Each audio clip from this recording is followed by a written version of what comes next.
Hello guys, ഇന്ന് ഞങ്ങൾ കൊച്ചിക്കാരുടെ special ഒരു ചെമ്മീൻ ഉലർത്തിയത് കാണിച്ചു തരാം. അപ്പോൾ ഞാൻ ചെമ്മീൻ വലുതായിട്ട് കട്ട് ചെയ്യേണ്ടതിനകത്തേക്ക് കുറച്ച് മഞ്ഞൾപ്പൊടി, ഉപ്പ്, പിന്നെ ഒരു ചെറിയ കഷ്ണം സവാള, ഒരു ചെറിയ കഷ്ണം ഇഞ്ചി അരിഞ്ഞത്, അര ഗ്ലാസ് വെള്ളം, കുറച്ച് കറിവേപ്പിലയും വെച്ചിട്ട് ചെമ്മീൻ നല്ലപോലെ ഒന്ന് വേവിച്ചെടുക്കണം.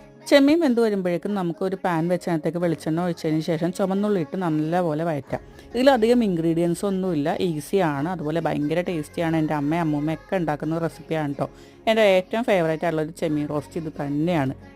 ഇതിൽ നമുക്ക് പ്രത്യേകിച്ച് പണിയൊന്നുമില്ല. ചുവന്നുള്ളി നന്നായിട്ട് വഴറ്റിയതിന് ശേഷം ഇഞ്ചി ചതച്ചിടുക. പ്രത്യേകം ശ്രദ്ധിക്കുക, വെളുത്തുള്ളി വേണ്ട, ഇഞ്ചി മാത്രം മതി. പിന്നെ മുളക് പൊടി ഇടുക, വേറെ ഒരു പൊടികൾ ഇടണ്ട. മഞ്ഞപ്പൊടി നമ്മൾ ഓൾറെഡി ഇട്ടിട്ടുണ്ട്. ഇത് നല്ലപോലെ വഴറ്റിയതിന് ശേഷം നമുക്ക് ചെമ്മീൻ തട്ടി കൊടുക്കാം. അതിൻ്റെ അടുത്ത് വേറെ കറിവേപ്പില ഉണ്ടായില്ല, വേണമെങ്കിൽ നമുക്ക് കുറച്ചുകൂടി ഇടാം കേട്ടോ. ഇനി ചെമ്മീൻ ഇട്ടൊരു 5 മിനിറ്റ് നന്നായിട്ട് ഇളക്കി ഒന്ന് വറ്റിച്ചെടുക്കുക. അപ്പോഴേക്കും നമ്മുടെ ചെമ്മീൻ റോസ്റ്റ് റെഡിയാകും. ഈ റോസ്റ്റിൻ്റെ മെയിൻ ഹൈലൈറ്റ് തേങ്ങാക്കൊത്താണ് കേട്ടോ. തേങ്ങാക്കൊത്ത് ഉണ്ടെങ്കിൽ അതും കൂടി ഇട്ട് വേണം ചെമ്മീൻ വേവിക്കാൻ. എനിക്കിവിടെ കിട്ടാത്തതുകൊണ്ടാണ്. അപ്പോൾ അത്രയുള്ളൂ, നമ്മുടെ ചെമ്മീൻ റോസ്റ്റ് റെഡി ആയിട്ട് വീട്ടിൽ വീണ്ടും കാണാം.